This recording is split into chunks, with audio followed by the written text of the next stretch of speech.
L'image du jour, c'est cette vue aérienne du pont Raymond Barre. Depuis 13 heures, l'ouvrage dédié au mois d'août est long de 170 mètres, enjambe le Rhône, à hauteur du pont Pasteur.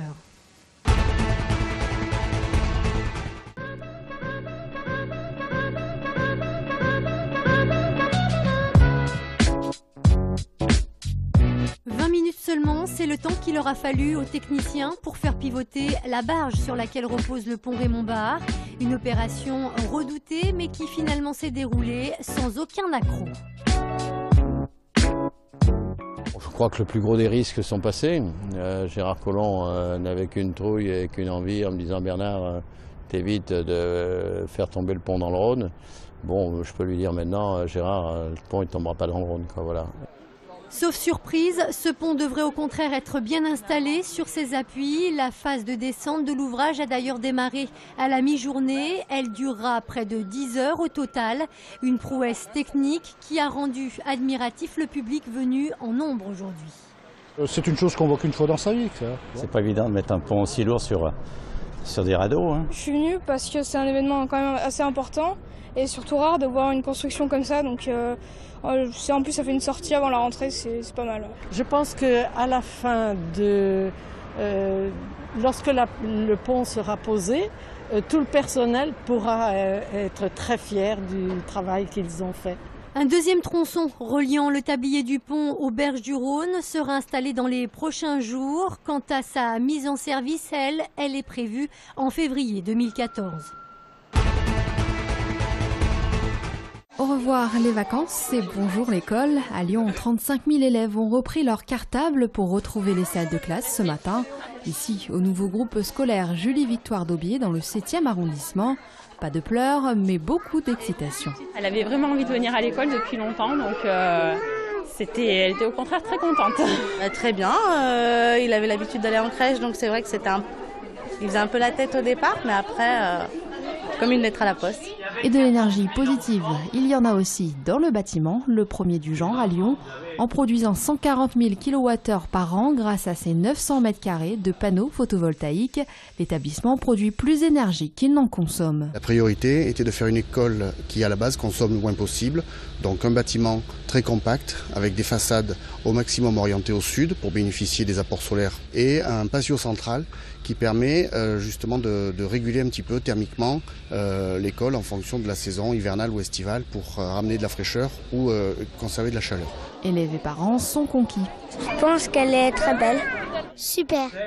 C'est un avantage pour nous et pour toute la ville, quoi, pour l'arrondissement, pour les enfants, pour tout ce qui est. C'est important d'avoir des bâtiments comme ça qui sont écologiques. Coût des travaux, 15 millions d'euros. Très beau bâtiment, historiquement versé vers l'éducation et qui aujourd'hui va accueillir 720 élèves dès ce matin.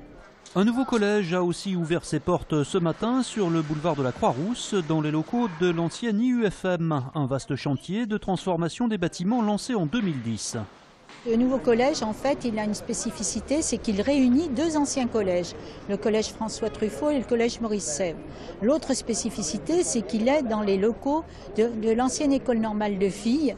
Donc c'est un lieu qui est vraiment marqué par l'éducation, un lieu qu'on a rénové de fond en comble. C'est un nouveau collège et c'est un collège résolument tourné vers l'avenir. Un soin particulier a été apporté au traitement acoustique des salles de classe. Ce nouveau collège, d'une surface d'environ 8500 m² sur 7 niveaux, aura coûté quelques 17,6 millions d'euros. L'établissement s'inscrit également dans l'ère numérique avec un équipement renforcé en la matière.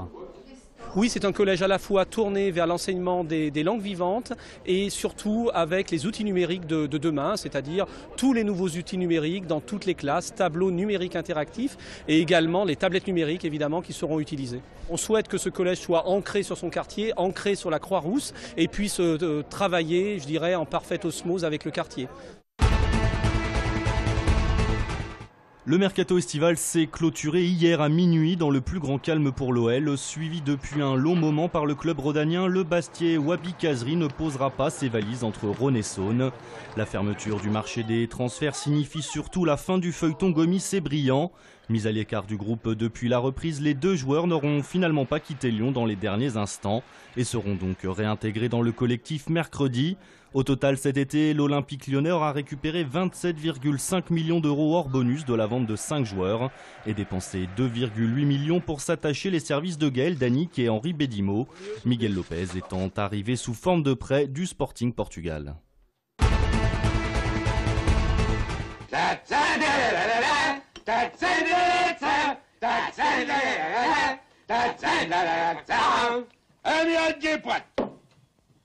Allez, le galop, le divin chauve. Bébel, invité d'honneur à la halle Tony Garnier. Jean-Paul Belmondo sera présent à Lyon pour le lancement du Festival Lumière le 14 octobre prochain. L'acteur assistera à la projection en ouverture du film d'Henri Verneuil, Un singe en hiver, où il figure aux côtés de Jean Gabin. Le long métrage sorti en 1962 a été totalement restauré et il s'agira là d'une projection en avant-première mondiale. Nuit d'amour. T'as le coup de pompe? Oh, mais c'est l'eau de vache, là, l'indigène qui a dû me filer du poison.